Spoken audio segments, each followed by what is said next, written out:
Hello, hello. I am finally back with part 3, and I'm really excited to get into this with you today. So, disclaimer out there, I'm not a licensed professional, I'm not a licensed therapist. I am just sharing my own unique perspective and my experience through my own journey in healing trauma.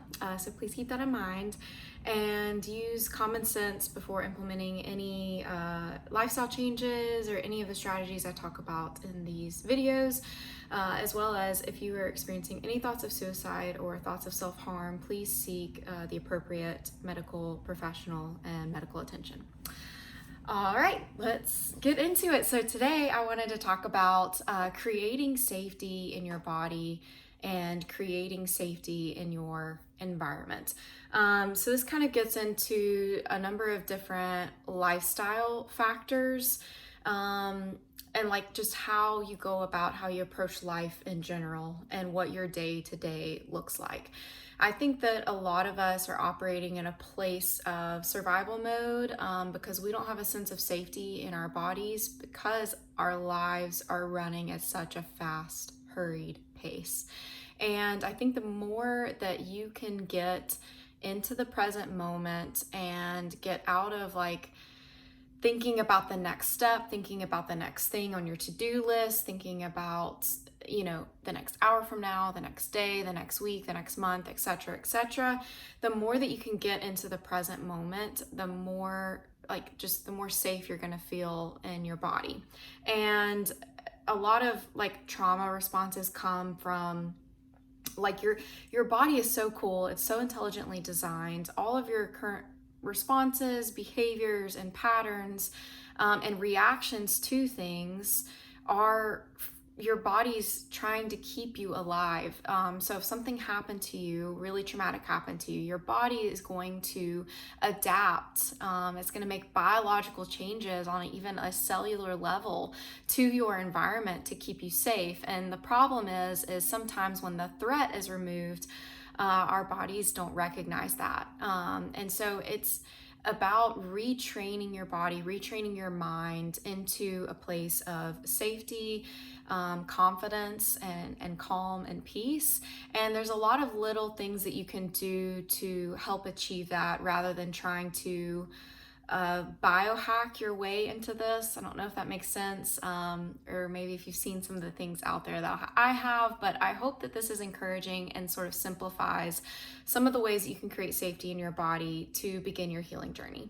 And I think that this approach of these are just so simple. I almost didn't want to make a video on this because I felt like it was so yeah, duh, but we all need reminding of those simple foundational things. And if you're a little overwhelmed with everything in your mind, if you're a little overwhelmed with facing your trauma, if you're in a state of numbness, or if you're in a state of survival mode, this is a really tangible way to help heal rather than trying to dive deep into the recesses of your mind and body, and rather than trying to dive deep into memories or into your trauma.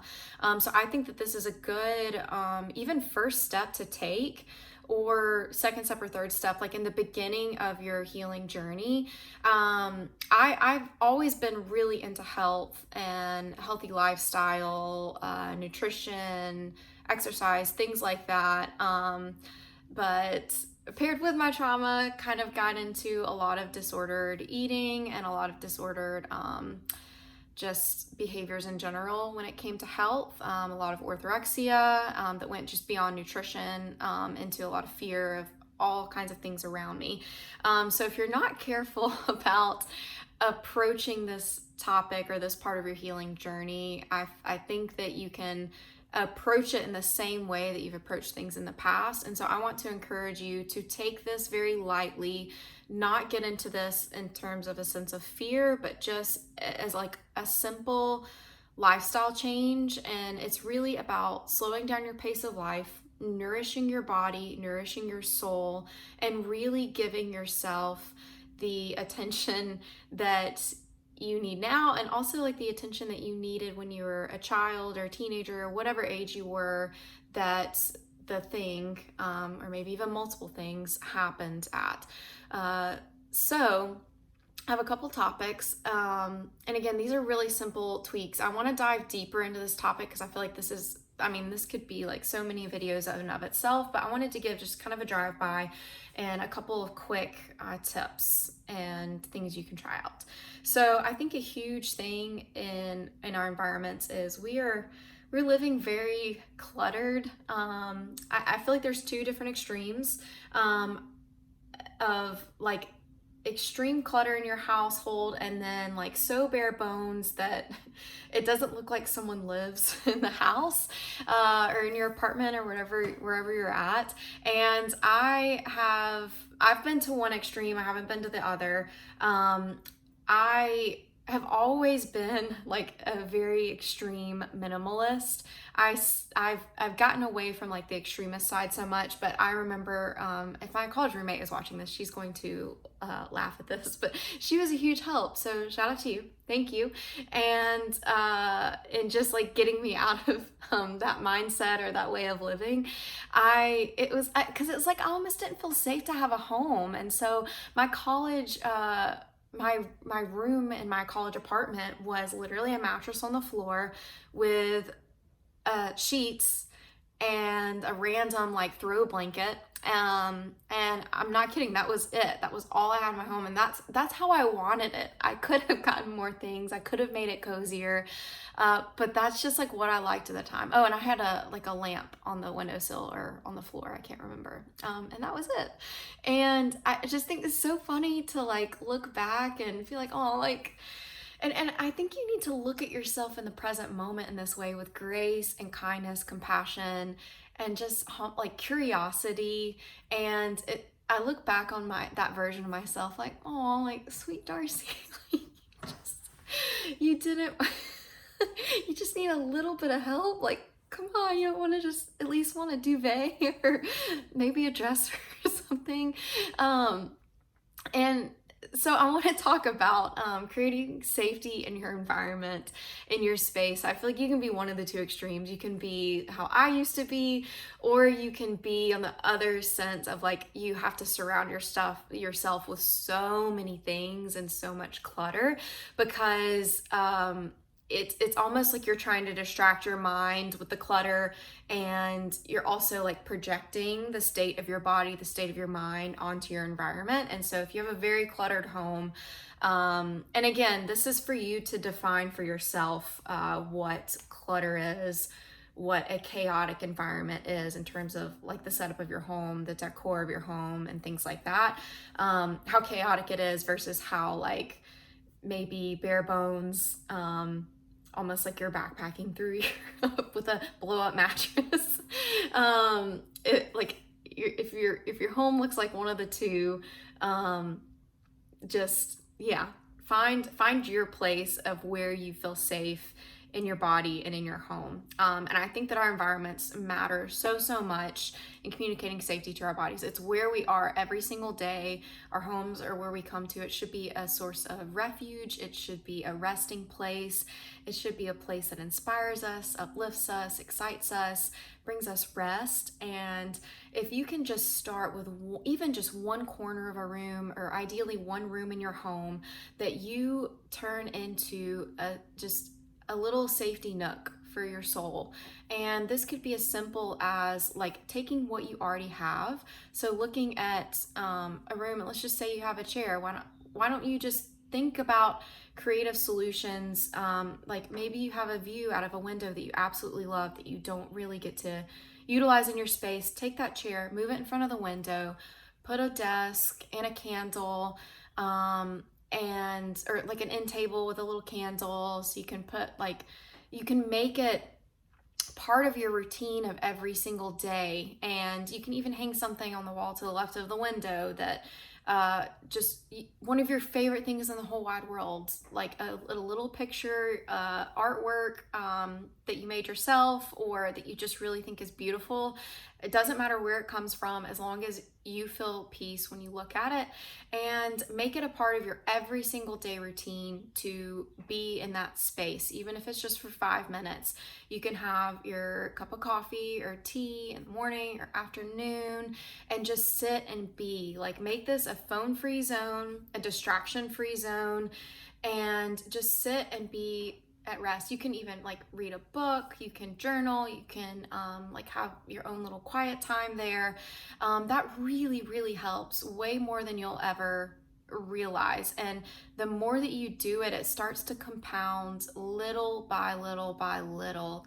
That tiny sliver of time, those moments you're giving to yourself to slow down, to be at rest, to be at ease. And once you establish this as a really safe place after, I don't know, however much time has passed, then it can be a really good place to run to when you have flashbacks, or when you're feeling really anxious or really stressed out. It can be just that signal to your body of like, I'm in my home, I'm safe. And in terms of trauma recovery, healing from trauma, one of the biggest overarching themes to think about as like a perspective shift, a way to approach your journey, is you're trying to retrain your brain and your body and reprogram yourself. Like, your body's stuck in the past and it can't move past that, because it's still trying to heal. And it's honestly, in a way, think about like your body, you still feel all those same sensations in your body. Your body is trying to survive that past moment in the present moment, if that makes sense. And so it's about trying to like program in your body that that was then, this is now. That was in the past, this is in the present. That is no longer happening to you. And you are safe now. You are no longer helpless, scared, afraid, whatever. Like, you are in a safe environment now. I mean, if you are, you might not be. And in that case, I'm talking to a different audience than if you're in a very, very unsafe situation or in an unsafe environment or home. But I think that even this little thing, maybe you can figure out how to do that in your home or wherever you're at. Like, create a little refuge for yourself to run to. And eventually the idea is to get to your entire home and make it your version of like the house that your most healed self would have. Like, what would that look like? And how would you feel walking into it every day? And start to visualize it, start to journal it. And if you don't have the funds to change it, I actually think doing a bunch of change all at once isn't going to create safety in our bodies, but just slowly, incrementally over time, make your home an inviting, beautiful, pleasing space to be in. And yeah, that's all I have to say on that. My next tip is to really nourish your body, and nourish your body on a physical level, biological level, and on a soul deep level. So nourishing your body, I feel like a lot of us, especially women, are, again, it's that pace of life that we're living. We're rushing, and we are not being in the present moment. And a lot of us women, we're not eating enough. And I think I'm speaking to most of us. We're not even being present with our food when we are eating. If we are eating, we're surviving on very little calories. We're surviving on food that is not nutrient dense and is not going to fill ourselves up with like the things that we need to survive and thrive in life. And if you can focus on, not necessarily like in a fear-based, super restrictive way, changing the way you eat, but maybe even just start with how you eat. Like, sit down with a meal, no screens, and just be present and chew your food fully and be grateful and have like a prayer before you eat, a moment of gratitude before you eat. That like goes so much further. Like, think about like all these little everyday moments. You have the opportunity to reprogram yourself. You're creating almost like a new identity for yourself of like, no, I'm safe now. I can sit and I can enjoy my food. When you're rushing out the door, or you're eating and your heart's kind of racing because you have somewhere to be, you have things to do. Your body's like, the way that it absorbs the nutrients, even at a cellular level, is going to be affected. So think about ways that you can slow down and really be present with yourself at meal times, other moments of self-care, like when you're showering, when you are getting ready, brushing your teeth. So often we're rushing through things, and sometimes that's just unavoidable. That's going to happen some days. I'm not saying to totally avoid all processed foods, I still sometimes need to eat in the car to make sure that I have something in me on the go. But if that's your everyday reality, your everyday situation, then that's not good. That's not healthy. That's just not a way to live life. And I've lived that way before. So nourish your body, eat enough, eat good quality whole foods, and make your food taste delicious. Like really savor it. Think about like the more ways that you can surround yourself with beauty, enjoyment, like those, like I heard this quote, and I'm not gonna say it 100% accurately, but you're not healing from the trauma to be able to handle like the trauma or to handle hard things in life, because you already know how to do that. You've already been through that and you have already done that. You are healing from trauma to be able to handle the joy in life, the love in life, like the main reason for living. And so try to structure your life, try to make shifts and little incremental changes however you can.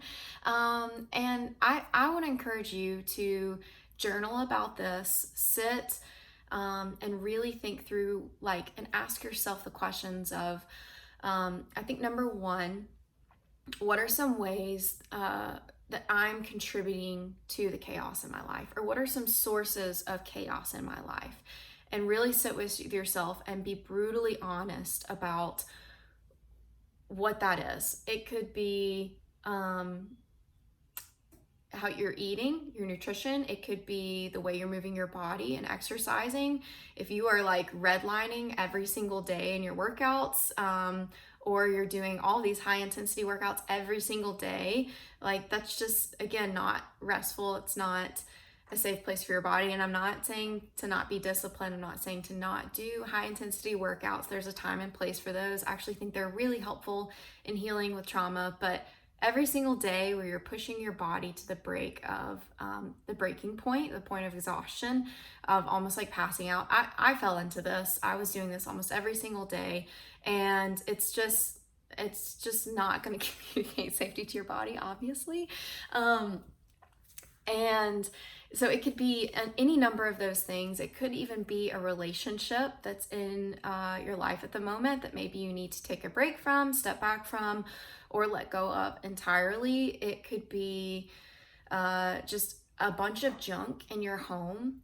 So really think about, or even your schedule. I think one of the number one sources is schedule and our screen and phone uses. So really sit with yourself, ask yourself, journal, what are all the ways I'm contributing to chaos in my life? And what are some small changes I can make to avoid that, to cut that out entirely, and just start chipping away little by little. And I think that a large part of healing from trauma is reparenting, or like getting in touch with or healing your inner child. And that really looks like showing up for yourself, being the adult that you needed when you were a child, being the adult that you needed in that particular situation, or just overall, and be that person for yourself now. So look at your life and really think like, and if you have kids, this will really hit home, but if you don't have kids, picture your daughter, picture your son, picture your child. What would you do for them? How would you set up their lives? What would their days look like? And really be that person that you needed, but be that person for yourself now. That's a really simple way to look at reparenting. So yeah, I hope this video was helpful, practical ways to think about healing from trauma rather than getting really overwhelmed or bogged down with how to fix yourself. I think a good perspective shift that I will leave you with is stop trying to fix yourself. You are not broken. You are already whole. We are made whole by Jesus. We are made whole by the God of the universe who created us. We are not lost. We have been found and we can heal. It's not something I get stuck on super perfectionistic ways or approaches to my life, and I've had to pull myself out of this place in my trauma healing journey, because it just gets to this point where you're trying so hard to fix yourself that you're making yourself more anxious, and you're not really treating yourself with like your worth and your value in mind. You're treating yourself almost as like a little robot, a little project. And that's not the approach that you should have when healing from, when going on this sort of a journey. You need to have this approach of, I can let it go. Like, I don't have to stress so much about it, and I can just simply focus on creating more joy in my life. I can go back to that place of being a little kid and just have joy and freedom in this journey, and maybe even be creative and find some ways to make it fun. There's all kinds of ways to make it fun. I think even as you start to get into being more present in your body and in your mind, the more and more you do these things, the more and more you start to have that awareness piece like we talked about in the last video, the easier it gets. It really is a muscle that you have to work. So don't get discouraged if you're still not where you want to be. None of us are going to be, we're like at our highest self ever in this life. We're never going to be 100% at the exact place we picture ourselves. That's just not a reality of the human experience. So have some grace with yourself. Continue to be curious about your reactions, your responses, your thoughts, your patterns, your behaviors. Continue to have that awareness around it, and start to make little lifestyle changes that can really communicate safety to your body on every level, a soul deep level, an environmental level, a cellular level, biological level, with the nutrients, the food you're putting in, the pace of life that you're living, etc., etc. Anyway, so I hope this video was helpful, and I'm really excited to continue the series. Again, please let me know if you have any questions. I would love to do some sort of like a Q&A video one day, as well as if you want to get into contact with me, you can reach me at my email, info@darcywilkes.com, or I also have a contact form on my website, as well as through Instagram, although I'm not super great about always being on Instagram and always checking it, but I check my email every day. So anyways, hope you have a wonderful day, and see you in the next video.